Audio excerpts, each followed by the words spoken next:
Well, hello, America. It is Friday, but it is a big, big weekend that we're headed for. The health care vote is happening this Sunday. At least that's what they tell us so far.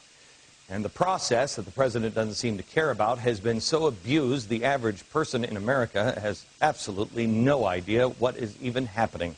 What has happened to our country? Is there no honor anymore? The Sunday vote, which I find absolutely amazing that we're creating rights on the Sabbath. How about a final slap in the face to God? The Sunday vote would make changes to the Senate-passed bill while deeming the original legislation to have passed the House. Yeah, let's forget about that whole Constitution thing where it has to pass both the House and the Senate. No, let's instead just deem that it has been passed in the House. Do congressional members really think that America will forget, or are they counting on big labor just to pull them through? Congress doesn't seem to mind the fact that their Gallup poll shows their approval rating is the lowest ever, 16%. When your approval rating is that low, I have news for you. That's when people become dangerous, because they'll go out in a blaze of glory. And I think that's what a lot of people in Washington are doing. They don't care that 73% of Americans don't want this bill. They will be in the history books. Why are they pushing? Well, it's not all of the Democrats. Remember, none of the Republicans are voting for this. The Republicans aren't stalling this. Only the Democrats are stalling on this. It is the progressives going after the blue dog or moderate Democrats. This will be the final snuff out of any kind of moderate Democratic movement. The radicals are the ones that want this. It is a pathway to a single-payer system. Last night, Jon Stewart did about a 15-minute segment making fun of me, and I have to tell you, that was hysterical. He was very, very funny, but he continues to get it wrong. He should really kind of watch this show once in a while. He's saying that I'm crazy and all of this kind of stuff, but he's missing the point. John, where am I wrong exactly? Nancy Pelosi said, quote, "We won that fight, and once through this door, we will kick it open. There will be more legislation to follow." This really kind of goes from something that I said that I had been called crazy for last year. Remember, the White House came out and said I was spreading disinformation because what I was saying was coming was universal health care, that they were going to cripple and control the insurance companies until they were no longer in business. We were going to have a Canadian health care system. Well, no. Glenn Beck's crazy. He's got that wrong. Well, Nancy Pelosi, what is this? How about Tom Harkin when he said this? As I've said before, this bill is not complete. I've used the analogy of a starter home, in which we can add additions and enhancements as we go into the future.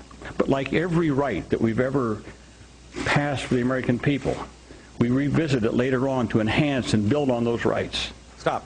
Now, and remember, everybody has been saying for a long time, I'm crazy, I have it wrong, don't listen to Glenn Beck, right? You know this. The Tea Partiers have known this. There is a hidden agenda. Listen to what Joe Biden has said now about, no, you'll be able to have your insurance companies. No, we're not going to hassle the insurance company. Here's the latest from Joe Biden on insurance companies.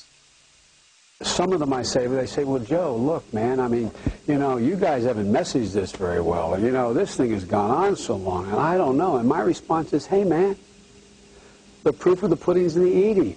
I'm telling you, pre-existing they're going to be covered. We're going to control the insurance companies. We're going to control the insurance companies. Not only was this program and the Tea Partiers right, these people now say this was their plan the whole time. Watch this. Because the rules say that because of some of the rules about reconciliation, that you actually have to include the student aid bill with the health care bill. This was the plan all along. When the budget came out for 2010, instructions were given for reconciliation for both health care and for student loans. Instructions were given. The video is from the Center for American Progress, George Soros. We were right. They, the group in Washington and all of their little minions, have clearly been lying about this bill and discrediting anyone that was exposing it. They were just trying to cloud the facts. But we have to pass the bill so that you can find out what is in it away from the fog of the controversy. away from the fog of controversy. Who's been creating the fog? What about when the president said this week in one of the most important interviews this president has ever given? Thank God for Bret Baier. Listen to what the president said this week to Bret Baier. Now, you keep on repeating the notion that it's 1/6 of the economy. Yes, it's 1/6 of the economy, but we're not transforming 1/6 of the economy all in one fell swoop. It's going to transform. It will slowly be transformed.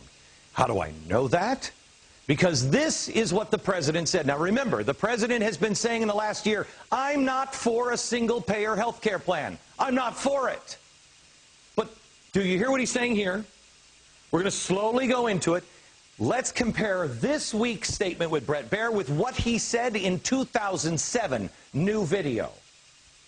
I believe that not just politically but also economically, it's better for us to start getting a system in place, a universal health care system, signed into law by the end of my first term as president, and build off that system to further, to make it more rational. By the way, Canada did not start off immediately with a single-payer system.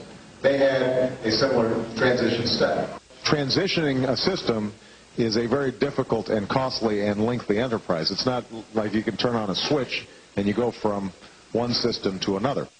In this same clip, he starts with saying it's at least a $2 trillion program. Thank you, but no thank you. We have been lied to, and you see now, I'll show you later on in the program, they're now using water as a wedge, water as a bribe. Holy cow, we are in bed with some really evildoers.